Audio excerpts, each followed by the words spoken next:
লিচু চোর লিখেছেন কাজী নজরুল ইসলাম। বাবুদের তাল পুকুরে, হাবুদের ডাল কুকুরে, সে কি বাস করলে তারা,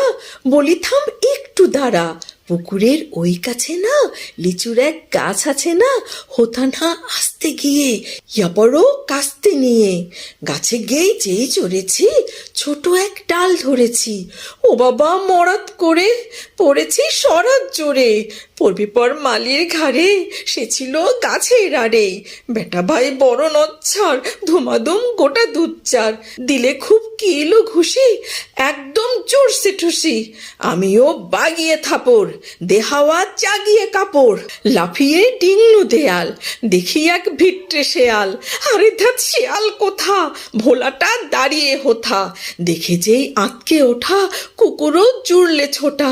আমি কই কম্ম কাবার, কুকুরেই করবে সাবার, বাবা গো মা গো বলে পাঁচিলের ফকল গোলে, ঢুকি গিয়ে বসদের ঘরে, যেন প্রাণ আসলো ধরে, যাবো ফের কানমলি ভাই, চুরিতে আর যদি যায়, তবে মোর নামই মিছা, কুকুরের চামড়া খিচা, সে কি ভাই যায় রে ভুলো,